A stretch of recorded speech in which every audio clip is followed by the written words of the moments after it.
നടന്നു നീങ്ങണം, പറന്നുയരണം, സത്യം നമ്മെ സ്വതന്ത്രമാക്കണം. സഭയെന്നും വളരണം, വചനമൊഴുകണം, ലോകമെന്നും ശാന്തി പകരണം. രക്തമൊഴുക്കി അവൻ വളർത്തിയ തിരുസഭ വീണ്ടും വളർന്നുയരണം. നടന്നു നീങ്ങണം, പറന്നുയരണം, സത്യം നമ്മെ സ്വതന്ത്രമാക്കണം.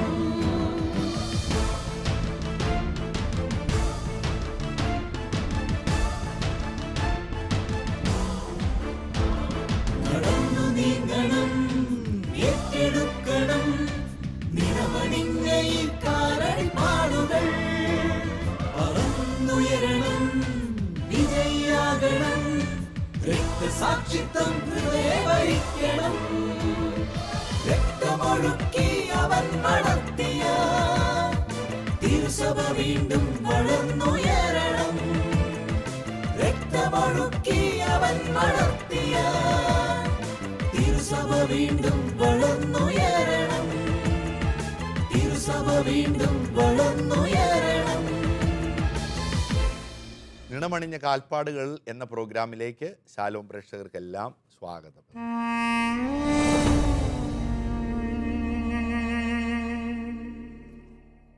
ദൈവത്തിൻ്റെ കൃപയും അനുഗ്രഹവും എല്ലാവരിലും നിറഞ്ഞു നിൽക്കട്ടെ. മർക്കോസിൻ്റെ സുവിശേഷം 8-ാം അധ്യായത്തിൽ മനോഹരമായൊരു സംഭവമുണ്ട്. താൻ ജെറൂസലമിലേക്ക് പോവുകയാണെന്നും അവിടെ പ്രധാനാചാര്യന്മാരുടെയും അവരുടെ സഹായികളുടെയും അപ്രകാരം തന്നെ നിയമജ്ഞന്മാരുടെയും എല്ലാ സഹായത്തോടുകൂടി താൻ പീഡകളുടെ നടുവിലൂടെ കടന്നു പോകുമെന്ന് അവർ ഓർമ്മിപ്പിക്കുകയാണ്. താൻ വധിക്കപ്പെടുവാൻ പോവുകയാണ്.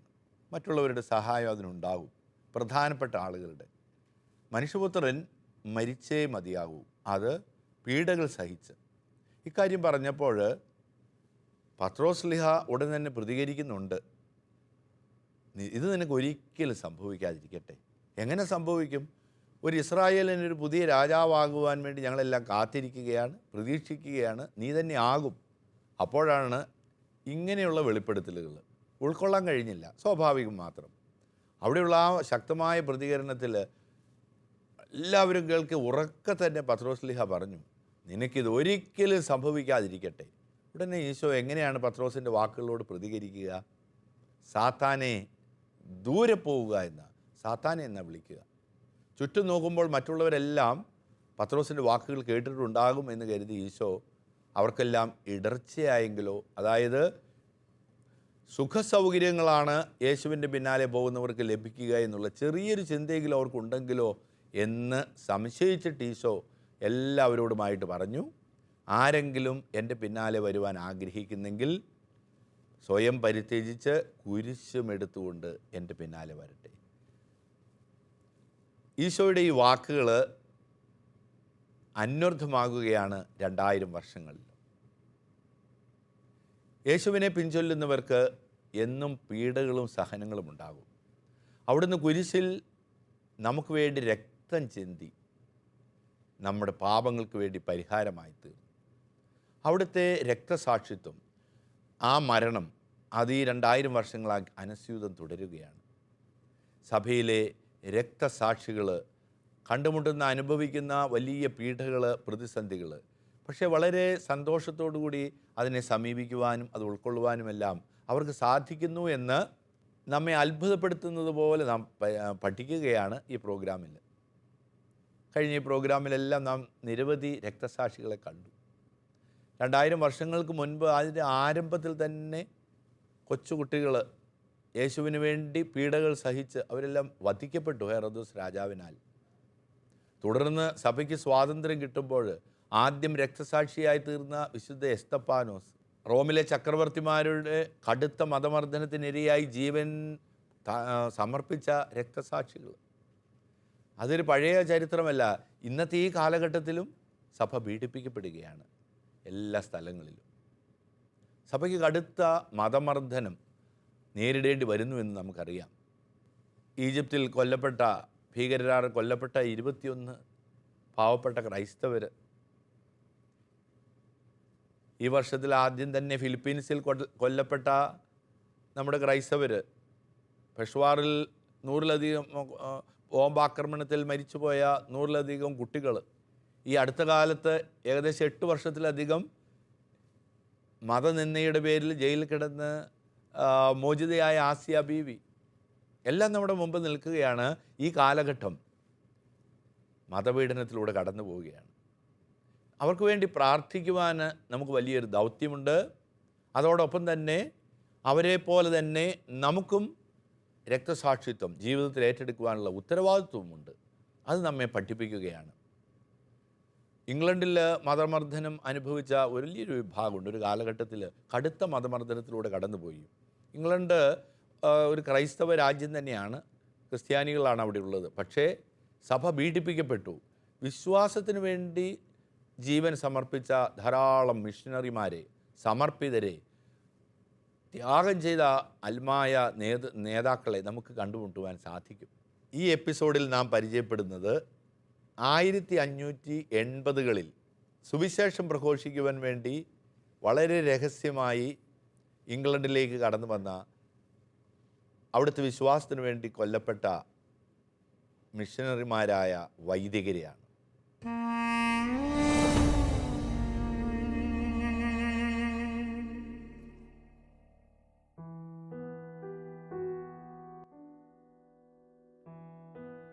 ഇംഗ്ലണ്ടിലെ രക്തസാക്ഷികൾ. ഹെൻറി 8 രാജാവ് തൻ്റെ ആദ്യ ഭാര്യയായ കാതറിൻ രാജ്ഞി ജീവിച്ചിരിക്കെ ആനി ബോളിനെ വിവാഹം ചെയ്യുകയും ആ വിവാഹം സാധുവാണെന്ന് അംഗീകരിക്കാൻ റോമൻ മാർപ്പാപ്പയുടെ അനുമതി തേടുകയും ചെയ്തു. ഇംഗ്ലണ്ടിലെ ജനങ്ങളെല്ലാം തൻ്റെ 2ാം വിവാഹം അംഗീകരിക്കുകയും ആനി ബോളിനെ രാജ്ഞിയായും അവരിലുണ്ടായ പുത്രനെ അനന്തരാവകാശിയായി അംഗീകരിച്ച് പ്രതിജ്ഞയെടുക്കുവാനും ഉത്തരവിറങ്ങി. രാജാവിൻ്റെ അഭ്യർത്ഥന തള്ളിക്കളഞ്ഞതിനെ തുടർന്ന് മാർപ്പാപ്പയുമായുള്ള എല്ലാ ബന്ധങ്ങളും ഹെൻറി 8 വിച്ഛേദിച്ചു. പ്രതിജ്ഞ സ്വീകരിക്കാൻ വിസമ്മതിച്ചവരെ രാജദ്രോഹ കുറ്റം ചുമത്തി ശിക്ഷകൾക്കും പീഡനങ്ങൾക്കും വിധേയരാക്കി. രാജാവിൻ്റെ സ്വാർത്ഥ താൽപ്പര്യങ്ങൾ ഒരു രാജ്യത്തിൻ്റെ വിശ്വാസ സംഹിതയ്ക്ക് തന്നെ ഭീഷണിയാവുകയും നിരവധി കളങ്കമറ്റ ജീവനുകൾക്ക് വില നൽകേണ്ടി വരികയും ചെയ്തു. 1509 മുതൽ 1545 വരെ ഇംഗ്ലണ്ടിലെ ചക്രവർത്തിയായിരുന്നു അദ്ദേഹം. ആ അവസരത്തിൽ അദ്ദേഹം സ്വന്തം താല്പര്യങ്ങൾ, സഭയുടെ നിയമങ്ങളെക്കാൾ കൂടുതലായിട്ട് താനൊരു രാജാവായി ഇനി തനിക്ക് എന്തുമാകാമെന്ന് കരുതി സഭയുടെ നിയമങ്ങൾ വളച്ചൊടിക്കാൻ നോക്കിയപ്പോൾ ശക്തമായിട്ട് പ്രതിരോധിക്കുകയാണ് സഭാ നേതൃത്വം, വിശ്വാസ സമൂഹം. അതുകൊണ്ട് അദ്ദേഹം പീഡിപ്പിക്കുകയാണ്. ഇംഗ്ലണ്ടിൽ തന്നെ പ്രത്യേകമായിട്ടുള്ള ചർച്ച് ഓഫ് ഇംഗ്ലണ്ട്, ഇംഗ്ലണ്ടിൻ്റെ സഭ എന്നൊരു സഭ തന്നെ അദ്ദേഹം സ്ഥാപിക്കുകയാണ്. കാരണം എന്താണ്? മറ്റൊന്നുമില്ല. അദ്ദേഹം എത്ര പ്രാവശ്യം വിവാഹം കഴിച്ചു? 6 തവണ വിവാഹം കഴിച്ചു. അപ്പോൾ അദ്ദേഹത്തിൻ്റെ ജീവിതത്തോടുള്ള സമീപനം എങ്ങനെയാണെന്ന് നമുക്ക് ഊഹിക്കാവുന്നതല്ലേ ഉള്ളൂ. മരണം വരെ ഒരേ ഒരു പങ്കാളി, മരണത്തിന് മാത്രമേ വിവാഹബന്ധത്തെ വേർപെടുത്താൻ പാടുള്ളൂ എന്ന് ഈശോ വളരെ കൃത്യതയോടുകൂടി പഠിപ്പിക്കുമ്പോൾ ആ പാഠം ഇന്ന് വരെ സഭ കാർക്കശ്യത്തോടുകൂടി തന്നെ പിൻചൊല്ലുമ്പോൾ അതിൽ വെള്ളം ചേർക്കുവാൻ രാജാവാണ്, എനിക്കതിനൊക്കെ സാധിക്കും. അത് കാതറിനുമായിട്ടുള്ള ആദ്യത്തെ വിവാഹം അത് അനൾ ചെയ്യണം, അതിന് വിവാഹമല്ലെന്ന് പറയണം എന്ന് ആവശ്യപ്പെടുകയാണ്. അപ്പോൾ അത് റോമിലേക്ക് പറഞ്ഞപ്പോൾ റോമിൽ നിന്ന് മാർപ്പാപ്പ കൃത്യതയോടുകൂടി പറഞ്ഞു, സഭ പിളരുകയാണെങ്കിൽ പിളരും, പക്ഷേ ഇതിൽ ഒരു മാറ്റവും വരുത്താൻ സാധിക്കുകയില്ല. അപ്പോൾ രാജാവ് ഒരു പുതിയ സഭ തന്നെ അവിടെ സ്ഥാപിക്കുകയാണ്, ചർച്ച് ഓഫ് ഇംഗ്ലണ്ട്, ഇംഗ്ലണ്ടിലെ സഭ. അതിനെതിരെ അദ്ദേഹത്തിൻ്റെ കൽപ്പനയ്ക്കെതിരെ നിന്നവർ, അദ്ദേഹത്തിൻ്റെ ആഗ്രഹത്തിനെതിരെ നിന്നവരെല്ലാം പീഡിപ്പിച്ചു. അവരുടെ എല്ലാം ജീവിതകഥ നമുക്കറിയാം, നാം പഠിക്കുന്നുണ്ട്, മനസ്സിലാക്കുന്നുണ്ട്. 45 അദ്ദേഹം മരിച്ചു. തുടർന്ന് വീണ്ടും സഭ പീഡിപ്പിക്കപ്പെടുകയാണ്. കത്തോലിക്ക സഭയുടെ നേതൃത്വത്തിൽ, മാർപ്പാപ്പയുടെ നേതൃത്വത്തിൽ ഇംഗ്ലണ്ടിലെ സഭയെ തിരിച്ചു കൊണ്ടുവരുവാനുള്ള വലിയ പരിശ്രമം ഉണ്ടായി. പക്ഷെ എല്ലാം പരാജയപ്പെട്ടു. ക്രിസ്ത്യാനികൾക്ക് വിശുദ്ധ കുർബാന, കത്തോലിക്കർക്ക് വിശുദ്ധ കുർബാന അർപ്പിക്കുവാൻ പോലുമുള്ള അവകാശമുണ്ടായിരുന്നില്ല. ഏതെങ്കിലും കാരണവശാൽ രഹസ്യമായിട്ട് വിശുദ്ധ കുർബാന അർപ്പിക്കുകയോ കുമ്പസാരിക്കുന്നത് കാണുകയോ എല്ലാം ചെയ്താൽ വൻ പിഴ തന്നെ നൽകേണ്ടി വന്നു. വലിയ തുക അതിന് പിഴയായി ഈടാക്കിയിരുന്നു. അത് വലിയ ഭാരമാണ് കത്തോലിക്കരിൽ വരുത്തിയത്. തങ്ങളുടെ വിശുദ്ധ കുർബാനയും ആചാരങ്ങളും എല്ലാം വളരെ രഹസ്യമായിട്ട്, ഗോപ്യമായിട്ട്, രഹസ്യ സങ്കേതങ്ങളിൽ വെച്ച് നടത്തേണ്ടി വന്നു. ഈ അവസരത്തിൽ ഹെൻറി രാജാവിന് ശേഷം പിന്നീട് കടന്നു വന്ന എലിസബത്ത് രാജ്ഞി ഈ അവിഹിത ബന്ധങ്ങളിൽ നിന്ന്, രാജാവിൻ്റെ അവിഹിത ബന്ധത്തിൽ നിന്നുണ്ടായ കുട്ടിയാണ് എലിസബത്ത്. ഈ എലിസബത്ത് രാജ്ഞി കൃത്യമായിട്ട് ഒരു കൽപ്പന പുറപ്പെടുവിക്കുകയാണ്. എല്ലാവരും പ്രതിജ്ഞയെടുക്കണം. രാജ്ഞിയാണ് ദൈവം, രാജ്ഞിയെ ആരാധിക്കും, രാജ്ഞി പറയുന്നത് അംഗീകരിക്കും, രാജ്ഞിയുടെ ഈ സഭയാണ് സഭ. ഇത് പ്രതിജ്ഞ എടുക്കണം എല്ലാവരും. ഈ പ്രതിജ്ഞയ്ക്ക് അംഗീകാരം കൊടുക്കാത്തവരെല്ലാം കൊല്ലപ്പെടുകയാണ് ഉണ്ടായത്. അങ്ങനെ ഇംഗ്ലണ്ടിൽ 1580കളിൽ നിരവധി പേർ വധിക്കപ്പെട്ടു. ഈ അവസരത്തിൽ കത്തോലിക്ക വിശ്വാസം നിലനിർത്തുന്നതിന് ശക്തി കൊടുക്കുന്നതിനും അവരെ വിട്ടുപോയവരെ തിരികെ കൊണ്ടുവരുന്നതിനും പ്രത്യേകമായിട്ടുള്ള ഒരു മിഷൻ തന്നെ രൂപപ്പെടുത്തി. അതിന് ഇംഗ്ലണ്ട് മിഷൻ എന്നാണ് അറിയപ്പെടുക. ഇംഗ്ലണ്ടിൻ്റെ ബോർഡറിൽ ഫ്രാൻസിൽ ദുബായ് എന്നറിയപ്പെടുന്നൊരു സ്ഥലം, അവിടെ ഒരു കോളേജ് സ്ഥാപിച്ചു. ഇംഗ്ലണ്ടിൽ നിന്ന് കത്തോലിക്ക വിശ്വാസം ശക്തമായിട്ട് സൂക്ഷിക്കുവാൻ താല്പര്യമുള്ള ആളുകളെ കണ്ടെത്തിയിട്ട് അതിന് ആഗ്രഹം പറയുമ്പോൾ അവർക്കുള്ള പരിശീലനം ഈ ഫ്രാൻസിലെ ദുബായ് എന്ന സ്ഥലത്തൊരു കോളേജിലേക്ക് കൊണ്ടുവരും, പരിശീലനം നൽകും. നല്ല മിഷണറിമാരായിട്ട് അവരെ ക്രമപ്പെടുത്തി അവരെ തീഷ്ണതയോടുകൂടി ഇംഗ്ലണ്ടിലേക്ക് പറഞ്ഞയക്കും.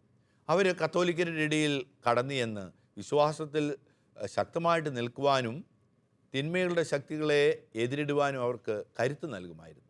ഇങ്ങനെ ഏതെങ്കിലും വിധത്തിൽ ഈ മിഷണറിമാർ പിടിക്കപ്പെട്ടാൽ, ഇതെല്ലാം അവർ രഹസ്യമായിട്ടായിരുന്നു ചെയ്യുന്നത്, ഏതെങ്കിലും അവസരത്തിൽ പിടിക്കപ്പെട്ടാൽ അവർക്ക് വധശിക്ഷ ഉറപ്പായിരുന്നു. അങ്ങനെ കൊല്ലപ്പെട്ട നിരവധി വൈദികരുണ്ട്. ആ വൈദികർ അവർ ഈ മിഷണറിമാരായിട്ട്, യഥാർത്ഥത്തിലുള്ള മിഷണറിമാരായിട്ട് ഇംഗ്ലണ്ടിലേക്ക് കടന്നു വരികയും പിന്നീട് തുടർന്ന് അവർ മരിക്കുകയാണ്, അവർ വധിക്കപ്പെടുകയാണ് ചെയ്യുന്നത്. അങ്ങനെ വധിക്കപ്പെട്ട വൈദികരെ 1970 പോൾ ആറാമൻ മാർപ്പാപ്പ വിശുദ്ധരായിട്ട് പ്രഖ്യാപിക്കുകയാണ്. തോമസ് ഫോർഡ്, അദ്ദേഹം ഒരു യുവ വൈദികൻ, തീഷ്ണതയോടുകൂടി ദുബായ് എന്ന കോളേജിൽ പഠനം തുടങ്ങി, തുടർന്ന് വന്നു. രഹസ്യത്തിൽ അദ്ദേഹം തൻ്റെ പഠനങ്ങൾ കത്തോലിക്ക വിശ്വാസം ശക്തിപ്പെടുന്നതിന് വേണ്ടി പഠിപ്പിച്ചുകൊണ്ടിരിക്കുമ്പോൾ അറസ്റ്റ് ചെയ്യപ്പെട്ടു. അദ്ദേഹം അറസ്റ്റ് ചെയ്യപ്പെട്ടപ്പോൾ പറഞ്ഞു, എനിക്ക് ഒരു രാജാവ് മാത്രമേ ഉള്ളൂ, അതെൻ്റെ യേശുവാണ് രാജാവ്. യേശുവിനെ മാറ്റി നിർത്തി എനിക്ക് ജീവിതമില്ല. വളരെ സന്തോഷം.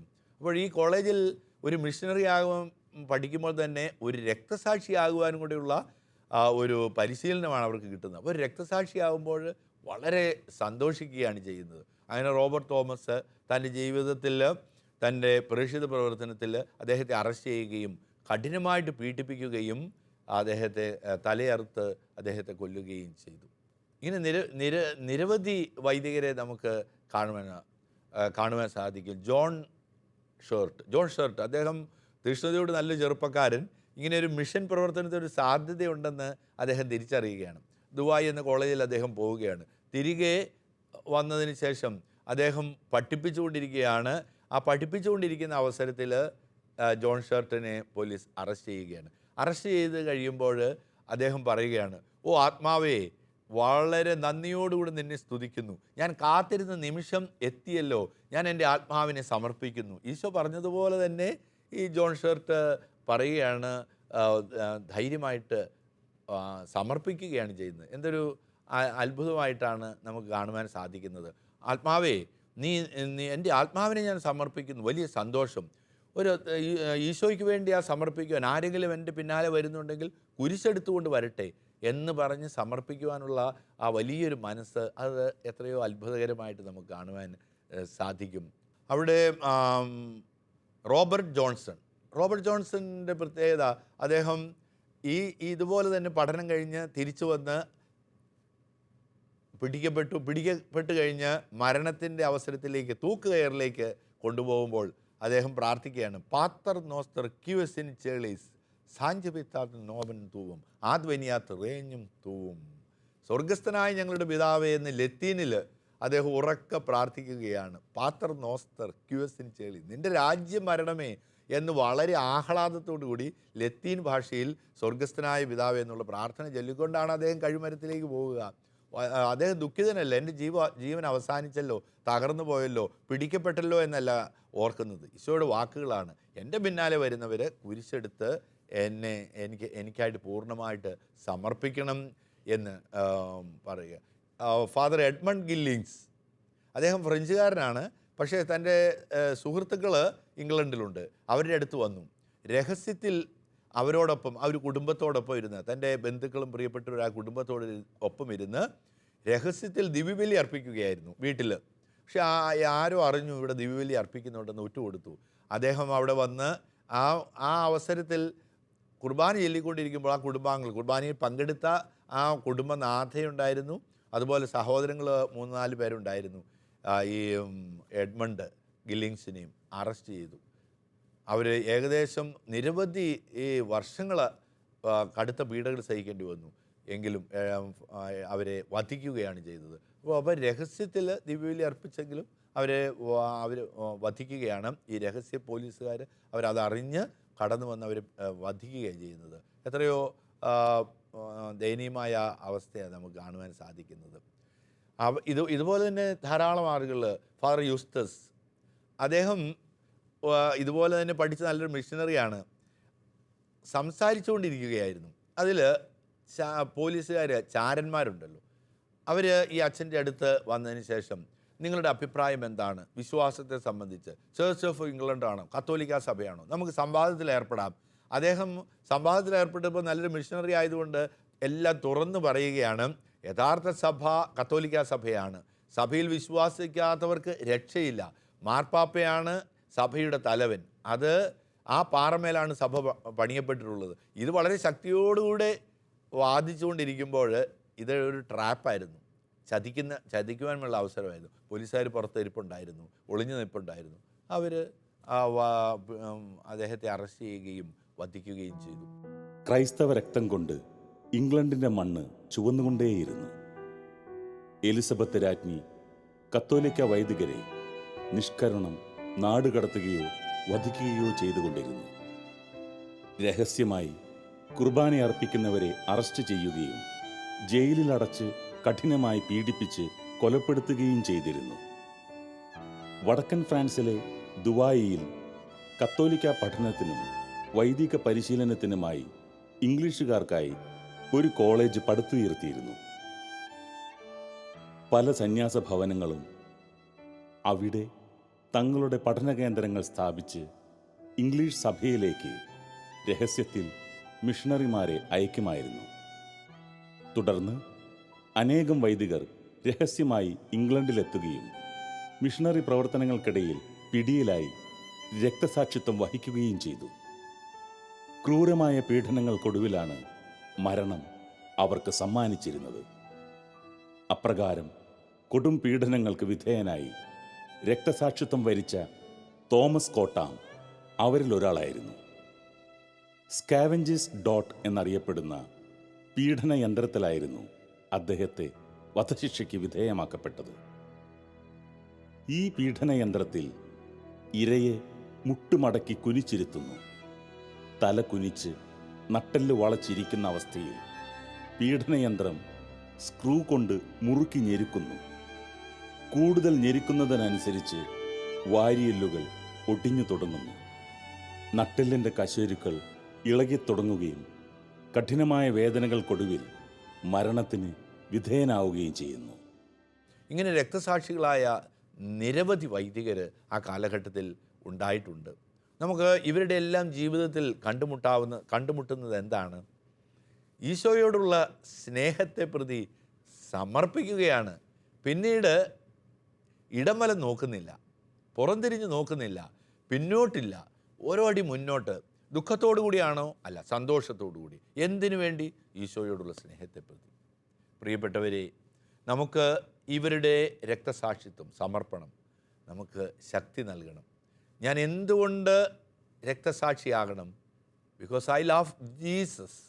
എൻ്റെ ഈശോയെ ഞാൻ സ്നേഹിക്കുന്നു, അതുകൊണ്ട് ഞാനൊരു രക്തസാക്ഷിയായിത്തീരും. അതിന് നമ്മെ ഒരുപക്ഷെ ആരും വന്ന് അറസ്റ്റ് ചെയ്യുകയൊന്നുമില്ല. എന്നാൽ അനുദിന ജീവിതത്തിൽ രക്തസാക്ഷിത്വത്തിൻ്റെ നിരവധി മുഹൂർത്തങ്ങൾ കടന്നു വരും. മറ്റുള്ളവർ നമ്മെ കുറ്റപ്പെടുത്തുമ്പോൾ നമുക്ക് ധീരതയോടുകൂടി നമുക്ക് പ്രാർത്ഥിക്കാമെന്ന് അക്രൈസ്തവരുടെ ഇടയിൽ ഒന്ന് പറയുന്ന ഒരു അവസരം വരികയാണ്. നമ്മുടെ തന്നെ സഹോദരങ്ങളുടെ ഇടയിൽ നമുക്കെന്നാൽ പ്രാർത്ഥിക്കാമെന്ന് പറയാം. നമുക്ക് മടിയാണ് പറയുന്നതിന് വേണ്ടി. അവരെന്ത് വിചാരിക്കും? ഇപ്പോൾ പ്രാർത്ഥിക്കുന്ന ഒരുമിച്ച് ഒരു ട്രെയിനിൽ യാത്ര ചെയ്യുമ്പോൾ, ഒരു ബസ്സിൽ യാത്ര ചെയ്യുമ്പോൾ നമുക്ക് പ്രാർത്ഥിക്കാമെന്നൊന്ന് പറയാൻ നമുക്ക് മടിയാണ്. ഒരു പൊതുവായി നമ്മൾ യാത്ര ചെയ്യുമ്പോൾ ഒരു ജപമാല കയ്യിൽ പിടിച്ചാൽ മറ്റുള്ളവർ എന്ത് കരുതുമെന്ന് കരുതി അത് പിടിക്കുന്നതിന് നമുക്ക് മടിയാണ്.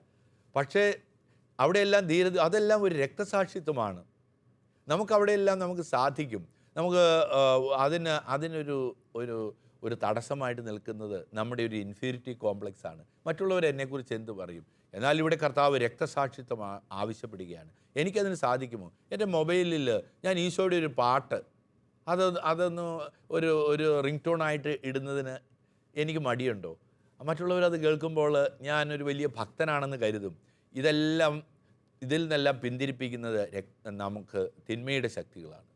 യേശുവിനെ നമ്മുടെ അനുദിന ജീവിതത്തിൽ സാക്ഷ്യം വഹിക്കുവാൻ നമുക്ക് സാധിക്കും. കഴുത്തിലൊരു ജപമാല ധരിച്ചുകൊണ്ട്, നമ്മുടെ സംഭാഷണത്തിൽ ദൈവവചനങ്ങൾ പങ്കുവെച്ചുകൊണ്ട്, കണ്ടുമുട്ടുന്നവരിലെല്ലാം ദൈവസ്നേഹത്തെക്കുറിച്ച് സംസാരിക്കുമ്പോൾ, നാം അവിടുത്തെ പ്രഘോഷിക്കുമ്പോൾ ഒരുപക്ഷേ രക്തസാക്ഷിയായി തീരേണ്ടി വരും. മറ്റുള്ളവർ കളിയാക്കും, അവിടെ നമുക്ക് രക്തസാക്ഷികളായി തീരാം. യേശുവിന് വേണ്ടി ജീവൻ സമർപ്പിച്ച ഇംഗ്ലണ്ടിലെ ആ പ്രിയപ്പെട്ട വൈദികർ നമ്മുടെ മുമ്പിൽ മാതൃകയായിട്ട് നിൽക്കണം. ക്രിസ്തുവിൻ്റെ സ്നേഹത്തിൽ നിന്ന് ആർക്കെന്നെ വേർപെടുത്താം എന്ന അപ്പസ്തോലൻ്റെ ചോദ്യം എൻ്റെ മനസ്സിൽ എപ്പോഴും മുഴങ്ങിക്കൊണ്ടിരിക്കട്ടെ. ആ വിശുദ്ധ രക്തസാക്ഷികൾ വൈദികർ സ്വർഗത്തിലിരുന്ന് നമ്മോടൊപ്പം ആയിരിക്കുന്നുണ്ട്. നമുക്ക് രക്തസാക്ഷികളാകാം അനുദിന ജീവിതത്തിൽ. നമ്മോട് ആവശ്യപ്പെടുന്ന അവസരങ്ങളിലെല്ലാം ഒരിക്കൽ പോലും പിന്തിരിയാതെ നമ്മുടെ വിശ്വാസം നമുക്ക് പ്രഘോഷിക്കാം. അതിന് ഒരു ശക്തിക്കും നമ്മെ പിന്തിരിപ്പിക്കുകയില്ല എന്ന് നമുക്ക് പ്രതിജ്ഞ എടുക്കാം. നമുക്ക് ലഭിക്കുന്ന അവസരങ്ങൾ ഒന്നും നഷ്ടപ്പെടുത്താതെ നമുക്ക് യേശുവിനെ പ്രഘോഷിക്കാം. അതിനുള്ള കൃപ നമുക്കെല്ലാവർക്കും ലഭിക്കണമേ എന്ന് പ്രാർത്ഥിക്കാം. ഈ എപ്പിസോഡിൽ എന്നെ ശ്രവിച്ച എൻ്റെ ശാലോം പ്രേക്ഷകർക്കെല്ലാം ദൈവത്തിൻ്റെ കൃപയും അനുഗ്രഹവും ധാരാളമായിട്ടുണ്ടാകട്ടെ. വിശ്വാസത്തിന് വേണ്ടി ജീവൻ സമർപ്പിച്ച ഇംഗ്ലണ്ടിലെ വലിയ മിഷണറിമാരുടെ മാധ്യസ്ഥ്യം നിങ്ങൾ ഓരോരുത്തരിലും നിറഞ്ഞു നിൽക്കട്ടെ.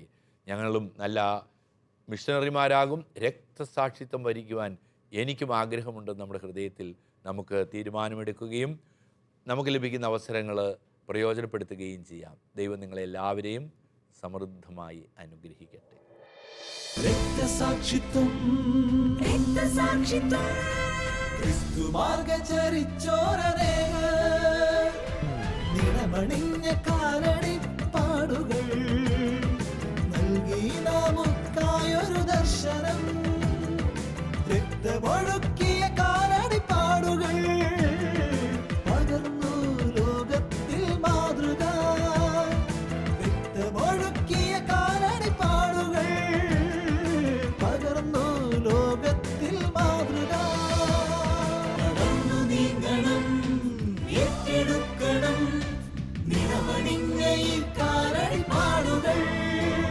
പറന്നുയരണം, വിജയിയാകണം, രക്തസാക്ഷിത്വം ഹൃദയവരിക്കണം. രക്തമൊഴുക്കി അവൻ നടത്തിയ തിരുസഭ വീണ്ടും വളർന്നുയരണം. തിരുസഭ വീണ്ടും വളർന്നുയരണം.